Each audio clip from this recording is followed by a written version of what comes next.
Seja muito bem-vindo, eu sou o John Silva. No vídeo de hoje eu quero falar com você sobre o meu processo de ilustração, criando então esse personagem aqui utilizando o Affinity 2.1 no iPad Pro. Quero começar falando sobre o meu processo de início do projeto. Basicamente eu comecei o projeto colocando o modo de espelho. Como assim, Jonathan? É nessa forma que eu faço o projeto para poder espelhar um lado para o outro. Então vocês vão perceber aqui que na hora que eu desenho de um lado, automaticamente o outro lado é adicionado. Então para esse projeto eu fiz de uma forma que seja muito simples para pessoas que é iniciante, que está começando a aprender a utilizar a ferramenta e também que está querendo começar a aprender a utilizar mais os métodos que eu uso de vetor. Então como vocês podem ver, aqui eu estou colocando somente o esboço, certo? Aqui é a parte conceitual do projeto. E aí eu vou avançando, vou colocando todas as ideias e é nessa etapa do projeto que eu falo para vocês em não ter medo de errar. Então avançando mais um pouco o projeto, como vocês podem ver,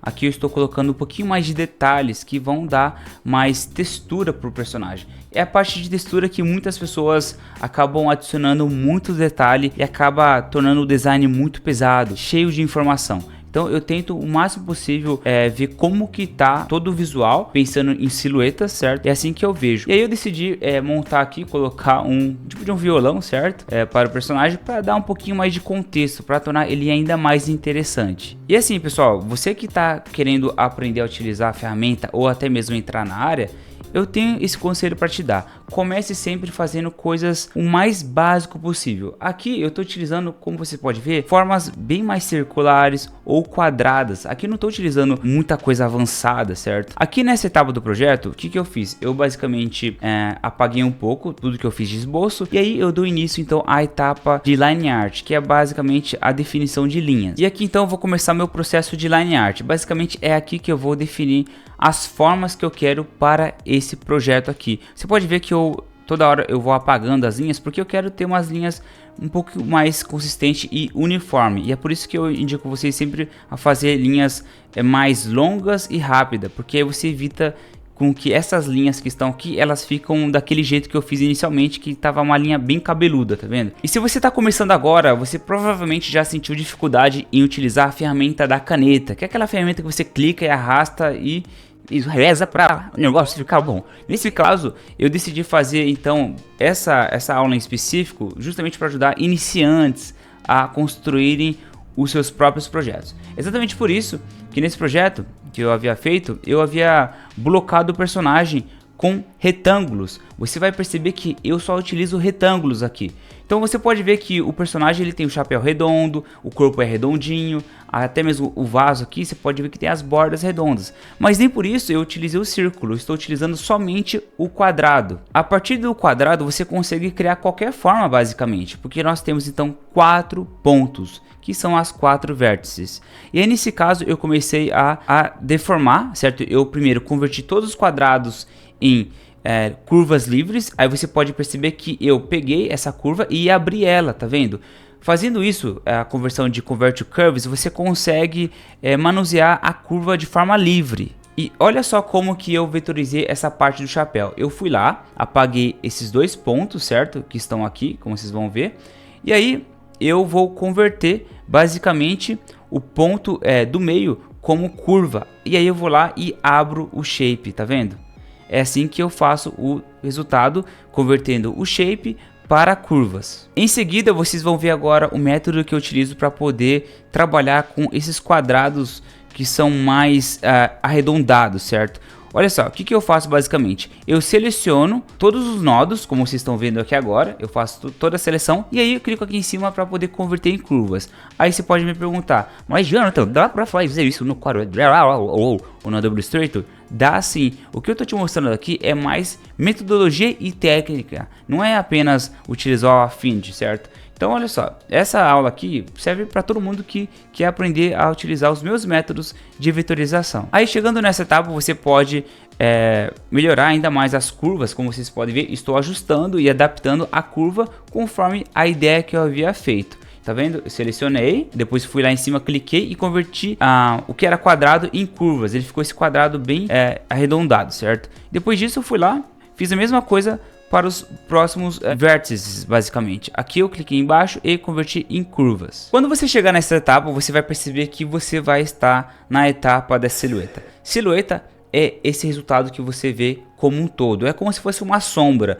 Então se você, e depois eu coloquei tudo em branco com linhas. Por que eu fiz isso? Deixa eu te falar. Porque eu quero obter aqui a questão das camadas. Eu preciso entender quais camadas estão sobrepondo umas às outras. E como que eu fiz a blocagem, alguns objetos podem estar sobrepondo uns aos outros. Por exemplo, eu preciso colocar que o chapéu esteja acima do corpo do personagem, certo? É nessa etapa do projeto que você precisa organizar as camadas. E como vocês podem ver aqui, ó, eu estou arrastando o objeto para cima, outro para baixo, para poder obter um resultado consistente. Vou pular mais um pouco para vocês verem. E aí eu comecei a aplicar um pouco de linhas, que são linhas internas. Nessas etapas de linhas internas é a etapa dos detalhes. Então, uma coisa que eu falo para todo mundo que me acompanha é: deixa os benditos do detalhe por último, porque o detalhe ele consome muito a sua atenção, você precisa dar muito zoom, certo? Nessa etapa que eu estou, você pode ver que eu estou trabalhando com um zoom bem próximo. Aí você vai perceber que aqui eu começo a trabalhar mais na questão dos elementos que estão na frente, certo? Vou adicionando aqui as mãos, vou adicionando então o violão que está aqui. E aqui a gente vai chegar numa etapa que eu acho super importante eu falar sobre. Aqui eu adicionei 2 círculos, certo? Eu coloquei somente 2 elipses. Por que eu fiz isso? Porque eu vou utilizar aqui o Shape Builder, tá? O Shape Builder vai me permitir fazer com que eu una esses 2 objetos. Mas antes disso, eu fiz então todo objeto como um todo, certo? Eu fiz a blocagem do violão, aí que vem a jogada. Ao invés de você vetorizar todo esse objeto com aquela caneta, né? Que às vezes para você ter essa perfeição de curva é muito difícil. Eu fui lá diretamente com a ferramenta da elipse, coloquei as 2 elipses. E aí, o que eu fiz? Com a Shape Builder Tool, eu vou selecionar esses 2 elipses, certo? E aí eu vou uni-las, basicamente. Então eu selecionei e vou clicar aqui em cima para mesclar ela. Ou seja, ela se tornou apenas um shape só. Exatamente esse tipo de situação que vai fazer você trabalhar mais rápido e mais eficiente com vetores, certo? Então aqui eu mesclei o violão e aí fui adicionando mais detalhes internos para esse violão. E eu fui trabalhando mais com as linhas. Assim que você aplicar todos os detalhes internos, você vai notar que você vai ter uma textura, que é basicamente um padrão de linhas que vão se repetir ali naquela área. Nessa etapa que eu vou te mostrar é basicamente a colorização. Colorização é algo muito pessoal, porque o verde que eu coloquei aqui pode ser diferente do verde que você pode aplicar no seu projeto. Então isso vai depender muito do estilo de arte que você quer aplicar. Nessa colorização que eu fiz, eu coloquei uma cor, eu diria, mais cartoonizada, que é algo que encaixa melhor nesse estilo que eu estou trabalhando. E também algumas tonalidades um pouco puxada para a cor pastel. Aqui eu não coloquei muita saturação, certo? No chapéu, para dar um foco maior aqui nessas linhas e cores em cima do chapéu. E eu fui adicionando um pouquinho mais de texturas e linhas aqui na mão dele para dar aquela sensação de cacto, né? Espinhos. Chegando nessa etapa, eu decidi aplicar então a questão de melhorar o contraste. Como que você melhora o contraste de uma imagem, de um design? Basicamente utilizando a luz e a sombra a seu favor para você poder então melhorar a visibilidade do seu projeto. E é exatamente isso que eu fiz aqui. Eu decidi colocar sombras que pudessem fazer com que esse objeto ele saltasse mais e pudesse chamar mais atenção. E aqui eu utilizei a Pencil Tool, que é a ferramenta de lápis aqui do Affinity, e você pode encontrar em outros softwares também, como o Adobe Illustrator. E aqui basicamente eu comecei a inserir a sombra nessa região. E você pode ver que assim que eu inseri a sombra, ele já criou esse contraste